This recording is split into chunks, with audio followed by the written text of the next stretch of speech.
ವಿಪರೀತ ಒತ್ತಡದ ಬದುಕು, ಪೌಷ್ಟಿಕ ಆಹಾರದ ಕೊರತೆಯಿಂದ ಶುಗರ್, ಬಿಪಿ, ಬೊಜ್ಜು, ಗ್ಯಾಸ್ಟ್ರಿಕ್ ನಂತಹ ಆರೋಗ್ಯ ಸಮಸ್ಯೆ. ಹೆಚ್ಚು ಪೋಷಕಾಂಶಯುಕ್ತ ಆಹಾರ ಮತ್ತು ಸಿರಿಧಾನ್ಯಗಳೇ ಇದಕ್ಕೆ ಪರಿಹಾರ.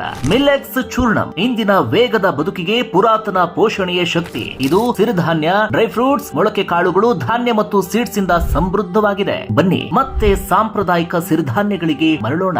ಆರ್ಡರ್ ಮಾಡಲು ಡಿಸ್ಕ್ರಿಪ್ಷನ್ ಬಾಕ್ಸ್ ಮತ್ತು ಪಿನ್ಡ್ ಕಾಮೆಂಟ್ ನಲ್ಲಿ ಲಿಂಕ್ ಇದೆ.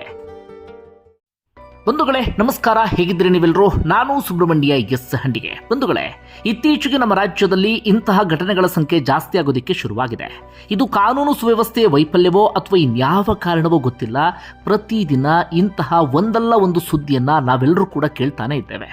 ಬಂಧುಗಳೇ, ಇದೊಂದು ಜಾಗೃತಿ ಮೂಡಿಸುವಂತ ವಿಡಿಯೋ ಅಂತ ಭಾವಿಸಿ ಆರಂಭದಲ್ಲೇ ಒಂದು ಮಾತನ್ನ ಹೇಳಿ ಅದಾದ ಬಳಿಕ ಘಟನೆಯ ವಿಚಾರಕ್ಕೆ ಬರ್ತೀನಿ. ನಿಮ್ಮ ಮನೆಗೆ ಯಾರಾದರೂ ಬಂದ್ರು ಅಂತ ಆದ್ರೆ ಹಿಂದೆ ಮುಂದೆ ನೋಡದೆ, ಅಂದ್ರೆ ಪರಿಚಯ ಇಲ್ಲ ಅಂತಾದ್ರೆ ಹಿಂದೆ ಮುಂದೆ ನೋಡದೆ ಬಾಗಿಲು ಓಪನ್ ಮಾಡೋದಕ್ಕೆ ಹೋಗಬೇಡಿ. ಅವ್ರು ಯಾರು ಅನ್ನೋದನ್ನ ಮೊದಲಿಗೆ ಖಚಿತಪಡಿಸ್ಕೊಳ್ಳಿ. ಯಾಕಂದ್ರೆ ಯಾವ್ಯಾವ ವೇಷದಲ್ಲಿ ಮನೆಗೆ ನುಗ್ತಾರೆ ಅಂತ ಹೇಳೋದಕ್ಕೆ ಸಾಧ್ಯ ಇಲ್ಲ. ಯಾಕಂದ್ರೆ ಅಂತಹ ಆತಂಕಕಾರಿ ಘಟನೆಗೆ ಇತ್ತೀಚೆಗೆ ಬೆಂಗಳೂರು, ಒಟ್ಟಾರೆಯಾಗಿ ನಮ್ಮ ರಾಜ್ಯ ಸಾಕ್ಷಿ ಆಗ್ತಾ ಇದೆ. ಮೊನ್ನೆ ತಾನೇ ಈ ಮಂಗಳೂರು ಭಾಗದಲ್ಲಿ ಒಂದು ಇನ್ಸಿಡೆಂಟ್ ಅನ್ನು ಗಮನಿಸಿದ್ವಿ. ಇಡಿ ಅಧಿಕಾರಿಗಳು ನಾವು ರೇಡ್ ಮಾಡೋದಕ್ಕೆ ಬಂದಿದ್ದೇವೆ ಅಂತ ಹೇಳಿ ಮನೆಗೆ ನುಗ್ತಾರೆ. ಮನೇಲಿ ಇದ್ದಿದ್ದು ಬದ್ದಿದ್ದೆಲ್ಲವನ್ನು ಕೂಡ ದೋಚ್ಕೊಂಡು ಅದಾದ ಬಳಿಕ ಎಸ್ಕೇಪ್ ಆಗ್ತಾರೆ. ಅವರು ಹೊರಟೋದ ಮೇಲೆ ಗೊತ್ತಾಗಿದ್ದು ಅವ್ರು ಇಡಿ ಅಧಿಕಾರಿಗಳಲ್ಲ, ಅವರು ದರೋಡೆಕೋರರು ಅಂತ ಹೇಳಿ. ಈಗ ಹೆಚ್ಚು ಕಡಿಮೆ ಅದೇ ಮಾದರಿಯ ಘಟನೆಗೆ ಬೆಂಗಳೂರು ಇದೀಗ ಸಾಕ್ಷಿಯಾಗಿದೆ. ಇಲ್ಲೇನಾಗಿದೆ ಅಂದ್ರೆ, ಪೊಲೀಸರ ವೇಷದಲ್ಲಿ ಬಂದಿದ್ದಾರೆ. ಪೊಲೀಸರು ಎನ್ನುವ ಕಾರಣಕ್ಕಾಗಿ ಮನೆಯ ಡೋರನ್ನು ಓಪನ್ ಮಾಡಿದ್ದಾರೆ. ಅದಾದ ಬಳಿಕ ಆಗಿದ್ದಿದೆಯಲ್ಲ, ಮನೆಯಲ್ಲಿ ಇದ್ದಂಥವರ ಬಾಯಿಗೆಲ್ಲ ಟೇಪನ್ನ ಕಟ್ಟಿ, ಕೈಯನ್ನ ಕಟ್ ಹಾಕಿ ಮನೆಯಲ್ಲಿ ಇದ್ದಿದ್ದೆಲ್ಲವನ್ನು ಕೂಡ ದೋಚ್ಕೊಂಡು ಎಸ್ಕೇಪ್ ಆಗಿಬಿಟ್ಟಿದ್ದಾರೆ. ಏನು ಇನ್ಸಿಡೆಂಟ್ ಅನ್ನೋದನ್ನು ಗಮನಿಸೋಣ. ಒಂದು ವೇಳೆ ಈ ಘಟನೆ ನಡೆದಿದ್ದು ಬ್ಯಾಡ್ರಹಳ್ಳಿ ಪೊಲೀಸ್ ಠಾಣೆಯ ವ್ಯಾಪ್ತಿಯಲ್ಲಿ ಈ BL ಲೇಔಟ್ ಅಂತ ಇದೆ. ಅಲ್ಲಿ ಹೊಂಬಾಳೆಗೌಡ ಅಂತ ಒಬ್ರು ರಿಯಲ್ ಎಸ್ಟೇಟ್ ಏಜೆಂಟ್ ಜೊತೆಗೆ ಗುತ್ತಿಗೆದಾರರಾಗಿಯೂ ಕೂಡ ಕೆಲಸವನ್ನ ಮಾಡ್ತಾರೆ. ನಿನ್ನೆ ಮಧ್ಯಾಹ್ನ 3 ಗಂಟೆಯ ಸಮಯ ಅವರು ಊಟ ಎಲ್ಲವನ್ನು ಕೂಡ ಮುಗಿಸ್ಕೊಂಡು ಅವರು ಹಾಗೆ ಅವರ ಪತ್ನಿ ಹಾಗೆ ಮೊಮ್ಮಗಳು ಆರಾಮಾಗಿ ಮನೆಯಲ್ಲಿ ಇರ್ತಾರೆ. ಹೀಗಿದ್ದಾಗಲೇ ಪೊಲೀಸ್ ಇನ್ಸ್ಪೆಕ್ಟರ್ ವೇಷದಲ್ಲಿ ಹಾಗೆ ಪೊಲೀಸ್ ಕಾನ್ಸ್ಟೇಬಲ್ ವೇಷದಲ್ಲಿ ಇಬ್ಬರು ಮನೆಗೆ ಬರ್ತಾರೆ. ಬಂದಂಥವರೇ ನಾವು ಪೊಲೀಸ್ ಇನ್ಸ್ಪೆಕ್ಟರ್ ಅಂತ ಹೇಳ್ತಾರೆ. ಹೇಳುವಂಥ ಅವಶ್ಯಕತೆ ಇರಲಿಲ್ಲ. ಅವರು ತೇಟ್ ಪೊಲೀಸ್ ರೀತಿಯಲ್ಲ ಕಾಣಿಸ್ತಿರ್ತಾರೆ. ಯಾಕಂದರೆ ಪೊಲೀಸ್ ಯೂನಿಫಾರ್ಮ್ ಅನ್ನು ಧರಿಸಿರ್ತಾರೆ. ಪೊಲೀಸ್ ಇನ್ಸ್ಪೆಕ್ಟ್ರು ಎನ್ನುವಂಥ ಕಾರಣಕ್ಕಾಗಿ ಮನೆಯ ಡೋರನ್ನು ಓಪನ್ ಮಾಡ್ತಾರೆ. ಇವರು ರಿಯಲ್ ಎಸ್ಟೇಟ್ ಏಜೆಂಟು ಜೊತೆಗೆ ಗುತ್ತಿಗೆದಾರರು ಕೂಡ ಆಗಿರುವ ಕಾರಣಕ್ಕಾಗಿ ಯಾರೋ ದೂರನ್ನು ಕೊಟ್ಟಿರಬಹುದು ಅಥವಾ ಯಾವುದೋ ಕೇಸ್ ವಿಚಾರಕ್ಕೆ ಬಂದಿರಬಹುದು ಎನ್ನುವ ಕಾರಣಕ್ಕಾಗಿ ಮನೆ ಒಳಗಡೆ ಅವರಿಗೆ ಎಂಟ್ರಿಯನ್ನ ಕೊಡ್ತಾರೆ. ಅದರಲ್ಲಿ ಓರ್ವ ವ್ಯಕ್ತಿ ಹೇಳ್ಕೊಳ್ತಾನೆ, ನಾನು ಯಲಹಂಕ ಪೊಲೀಸ್ ಠಾಣೆಯ ಇನ್ಸ್ಪೆಕ್ಟರ್ ಎನ್ನುವ ರೀತಿಯಲ್ಲಿ ತನ್ನ ಪರಿಚಯ ಮಾಡ್ಕೊಳ್ತಾನೆ. ಹಾಗೆ ಮತ್ತೊಬ್ಬ ನಾನು ಕ್ರೈಮ್ PC ಅಂತ ಹೇಳಿ ಆತನು ಕೂಡ ಬರ್ತಾನೆ. ಕೈಯಲ್ಲಿ ಒಂದು ಡೈರಿಯೂ ಕೂಡ ಇರುತ್ತೆ. ತೇಟ್ ಪೊಲೀಸರ ರೀತಿಯಲ್ಲೇ ಇರ್ತಾರೆ. ಇವರಿಗೆ ಪೊಲೀಸರು ಅಲ್ಲ ಅಂತ ಒಂದು ಸಣ್ಣ ಅನುಮಾನವೂ ಕೂಡ ಬಂದಿಲ್ಲ. ಬಂದವರು ಆರಂಭದಲ್ಲಿ ಅದು ಇದು ಅಂತ ಹೇಳಿ ಮಾತಾಡೋದಕ್ಕೆ ಶುರು ಮಾಡ್ಕೊಂಡಿದ್ದಾರೆ. ಇದ್ದಕ್ಕಿದ್ದ ಹಾಗೆ ಮನೆಯ ಡೋರನ್ನು ಲಾಕ್ ಮಾಡಿದ್ದಾರೆ. ಕೈಯಲ್ಲಿದ್ದಂಥ ಗನ್ನನ್ನು ಓಪನ್ ಮಾಡಿದ್ದಾರೆ. ಹಾಗೆ ಚಾಕುವನ್ನು ತೆಗೆದಿದ್ದಾರೆ. ಅದಾದ ನಂತರ ಮನೆಯಲ್ಲಿದ್ದಂಥವರಿಗೆ ಹೆದರ್ಸೋಕೆ ಶುರು ಮಾಡ್ಕೊಂಡಿದ್ದಾರೆ. ಮನೆಯಲ್ಲಿ ಏನೇನಿದೆ ಎಲ್ಲವನ್ನೂ ಕೂಡ ಕೊಡಬೇಕು, ಇಲ್ಲ ಅಂತ ಆದರೆ ನಿಮ್ಮನ್ನು ಯಾವ ಕಾರಣಕ್ಕೂ ಉಳಿಸೋದಿಲ್ಲ ಅಂತ ಹೇಳಿ. ಅದಾದ ನಂತರ ಸಹಜವಾಗಿ ಅವರಿಬ್ಬರು ಕೂಡ ಕಿರ್ಚೋದಕ್ಕೆ ಶುರು ಮಾಡ್ಕೊಂಡಿದ್ದಾರೆ. ತಕ್ಷಣವೇ ಒಂದು ಟೇಪನ್ನು ಹಿಡ್ಕೊಂಡು ಬಂದಿದ್ರು. ಆ ಟೇಪ್ನಿಂದ ಬಾಯಿಯನ್ನು ಕಟ್ಟಿದ್ದಾರೆ. ಅದೇ ರೀತಿಯಾಗಿ 2 ಕೈಯನ್ನು ಕೂಡ ಕಂಬಕ್ಕೆ ಕಟ್ಟಿ ಹಾಕಿದ್ದಾರೆ. ಮನೆಯಲ್ಲಿದ್ದಂಥ ಯಾವುದೊಂದು ಇದಕ್ಕೆ ಕಟ್ಟ ಹಾಕಿದ ನಂತರ ಮನೆಯಲ್ಲಿ ಎಲ್ಲ ಕಡೆಗಳಲ್ಲೂ ಕೂಡ ಎಲ್ಲೆಲ್ಲಿ ಚಿನ್ನಾಭರಣ ಇದೆ, ಎಲ್ಲೆಲ್ಲಿ ಹಣ ಇದೆ, ಅದೆಲ್ಲವನ್ನು ಕೂಡ ತಾವು ತಂದಿದ್ದಂಥ ಚೀಲಕ್ಕೆ ತುಂಬಿಸ್ಕೊಂಡಿದ್ದಾರೆ. ಅದಾದ ನಂತರ ಕೊನೆಗೆ ಹೊಂಬಾಳೆಗೌಡರ ಪತ್ನಿ ಇದ್ರಲ್ಲ, ಅವರಿಗೆ ಇನ್ನೂ ಆತಂಕ ಶುರುವಾಗಿ ನಮ್ಮ ಹತ್ರ ಏನಿದೆ ಎಲ್ಲವನ್ನೂ ಕೂಡ ತೆಗೆದುಕೊಂಡು ಹೋಗಿ ಎನ್ನುವ ರೀತಿಯಲ್ಲಿ ಸನ್ನೆ ಮಾಡಿದ್ದಾರೆ. ಕೊನೆಗೆ ಕೈ ಬಿಚ್ಚೋದಿಕ್ಕೆ ಹೇಗೋ ಸನ್ನೆ ಮಾಡಿ ಹೇಳಿ ಕೈ ಬಿಚ್ಚಿದ ಬಳಿಕ ತಮ್ಮ ಕುತ್ತಿಗೆಯಲ್ಲಿದ್ದಂಥ ಮಾಂಗಲ್ಯ ಸರವನ್ನು ಕೂಡ ತೆಗೆದು ಅವರ ಕೈಗಿಡೋದಕ್ಕೆ ಹೋಗಿದ್ದಾರೆ. ಆದರೆ ಬಂದಂಥ ದರೋಡೆಕೋರು ಮಾಂಗಲ್ಯ ಸರ ಮುಟ್ಟಲ್ಲ, ಮಾಂಗಲ್ಯ ಸರ ಬೇಡ ಎನ್ನುವಂಥ ಮಾತನ್ನು ಹೇಳಿದ್ದಾರಂತೆ. ಅದಾದ ನಂತರ ಮನೆಯಿಂದ ಸೀದಾ ಎಸ್ಕೇಪ್ ಆಗಿದ್ದಾರೆ. ಒಂದು ಪ್ರೈವೇಟ್ ವೆಹಿಕಲ್ಸ್ನಲ್ಲಿ ಹೋಗುವಾಗ ಸುಮ್ಮನೆ ಹೋಗಿಲ್ಲ. ಇವರ ಕೈಯಲ್ಲಿ ಇದ್ದಂಥ 2 ಫೋನನ್ನು ಕೂಡ ಕಿತ್ಕೊಂಡಿದ್ದಾರೆ. ತಕ್ಷಣವೇ ಯಾರಿಗೂ ಕೂಡ ಫೋನ್ ಮಾಡಿ ಹೇಳಬಾರ್ದು ಎನ್ನುವಂಥ ಕಾರಣಕ್ಕಾಗಿ. ಅದೇ ರೀತಿಯಲ್ಲಿ ಮನೆಯಲ್ಲಿ ಇದ್ದಂಥ CC ಕ್ಯಾಮ್ರಾದ DVR ಇತ್ತಲ್ಲ, ಅದನ್ನೂ ಕೂಡ ಕಂಪ್ಲೀಟ್ ಆಗಿ ತಮ್ಮ ವಶಕ್ಕೆ ತೆಗೆದುಕೊಂಡು ಅಲ್ಲಿಂದ ಎಸ್ಕೇಪ್ ಆಗಿದ್ದಾರೆ. ಆನಂತರ ಗೊತ್ತಾದಂಥ ಸಂಗತಿ ಅಂದರೆ, ಮನೆಯಲ್ಲಿದ್ದಂಥ ಹೆಚ್ಚು ಕಡಿಮೆ 20 ಲಕ್ಷ ರೂಪಾಯಿ ಕ್ಯಾಶ್ ಅದನ್ನು ಅವರು ಎತ್ಕೊಂಡು ಹೋಗಿದ್ದಾರೆ. ಕ್ಯಾಶ್ ಇಂತಿಷ್ಟು ಇಡಬೇಕು ಅಂತ ಇದೆ. ಒಂದಷ್ಟು ಮಂದಿ ಅದರ ಆಚೆಗೂ ಕೂಡ ಇವರು ರಿಯಲ್ ಎಸ್ಟೇಟು ಗುತ್ತಿಗೆದಾರರು ಕೂಡ ಆಗಿದ್ರು. ಹೀಗಾಗಿ ಯಾವ ಕಾರಣಕ್ಕೆ ಕ್ಯಾಶನ್ನು ತಂದು ಇಟ್ಕೊಂಡಿದ್ರು ಗೊತ್ತಿಲ್ಲ.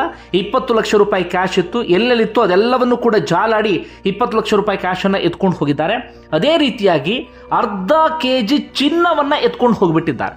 ಚಿನ್ನಾಭರಣಗಳೆಲ್ಲವೂ ಕೂಡ ಮನೆಯಲ್ಲಿತ್ತಲ್ಲ, ಹೆಚ್ಚು ಕಡಿಮೆ ಅರ್ಧ ಕೆಜಿ ಇತ್ತಂತೆ. ಅರ್ಧ ಕೆಜಿಯನ್ನು ಕೂಡ ಎತ್ಕೊಂಡು ಹೋಗಿದ್ದಾರೆ.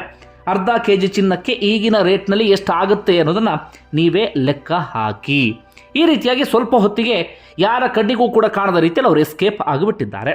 ಅದಾದ ನಂತರ ಹೊಂಬಾಳೆಗೌಡರು ಸೀದಾ ಬ್ಯಾಡ್ರಹಳ್ಳಿ ಪೊಲೀಸ್ ಠಾಣೆಗೆ ಹೋಗಿ ದೂರನ್ನು ಕೊಟ್ಟಿದ್ದಾರೆ. ಸದ್ಯ ಪೊಲೀಸರು ತನಿಖೆಯನ್ನು ಆರಂಭಿಸಿದ್ದಾರೆ.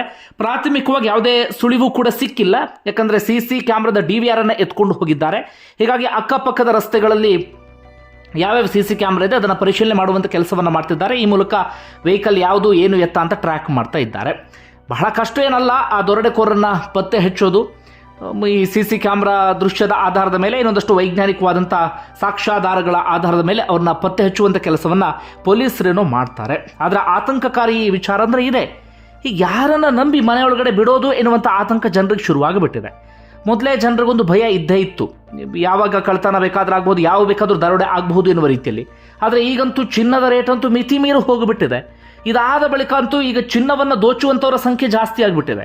ಹೀಗಾಗಿ ಮನೆಗೆ ಯಾರಾದರೂ ಅಪರಿಚಿತರು ಬಂದರು ಅಂತಾದರೆ ಆರಾಮಾಗಿ ಮನೆ ಒಳಗಡೆ ಎಂಟ್ರಿ ಕೊಡಬಹುದಾ ಅಂತ 100 ಬಾರಿ ಯೋಚನೆ ಮಾಡುವಂಥ ಪರಿಸ್ಥಿತಿ ಇದೆ. ಯಾವ್ಯಾವ ವೇಷದಲ್ಲಿ ಬರ್ತಾರೆ ಹೇಳಿ. ಇಲ್ಲಿ ಹೊಂಬಾಳೆಗೌಡರು ಅವ್ರನ್ನ ಬಿಟ್ಟಿದ್ದು ತಪ್ಪು ಅಂತ ನಾವು ಹೇಳೋದಕ್ಕೆ ಸಾಧ್ಯವೇ ಆಗೋದಿಲ್ಲ. ಯಾಕಂದರೆ ಪೊಲೀಸ್ ವೇಷದಲ್ಲಿ ಬಂದಿದ್ದರು.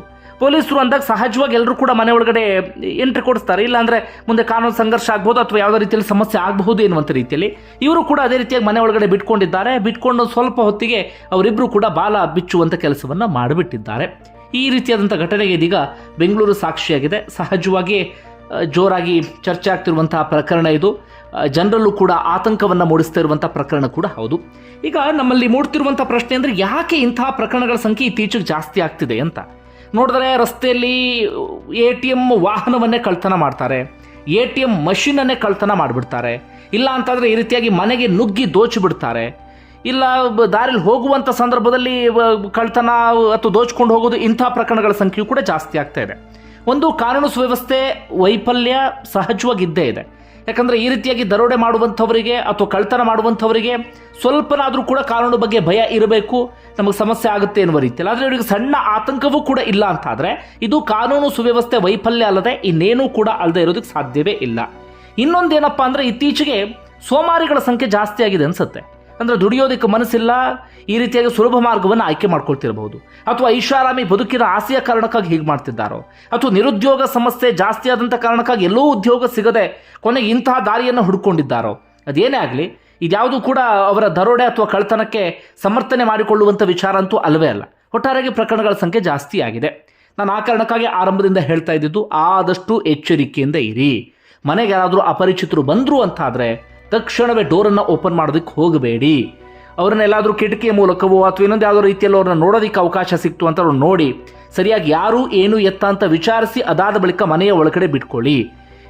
ಈ ರೀತಿ ಈಗಂದರೆ ಎಲ್ಲಿವರೆಗೆ ಬಂದುಬಿಟ್ಟಿದ್ರೆ ಪೊಲೀಸ್ ವೇಷದಲ್ಲಿ ಬಂದಾಗ, ಅಥವಾ ನಾವು IT ಅಧಿಕಾರಿಗಳು ಅಂತ ಹೇಳಿದಾಗ, ಅಥವಾ ED ಅಧಿಕಾರಿಗಳು ಅಂತ ಹೇಳಿದಾಗ, ಅಥವಾ ಇನ್ಯಾರೋ ಅಫಿಷಿಯಲ್ಸ್ ಅಂತ ಹೇಳಿದಾಗಲೂ ಕೂಡ ನಾವು ಸ್ವಲ್ಪ ಯೋಚನೆ ಮಾಡಿ ಮನೆ ಒಳಗಡೆ ಬಿಡುವಂಥ ಪರಿಸ್ಥಿತಿ ಎದುರಾಗಿಬಿಟ್ಟಿದೆ. ಯಾಕಂದರೆ ಕಾಲ ಅಷ್ಟರ ಮಟ್ಟಿಗೆ ಕೆಟ್ಟು ಹೋಗಿದೆ. ಬಂಧುಗಳೇ, ಒಟ್ಟಾರೆ ನಿಮ್ಗೆ ಏನಿಸ್ತದೆ ಕಮೆಂಟ್ ಬಾಕ್ಸಲ್ಲಿ ಮೆನ್ಷನ್ ಮಾಡಿ. ಧನ್ಯವಾದ ವಿಡಿಯೋ ನೋಡಿದ್ದಕ್ಕಾಗಿ.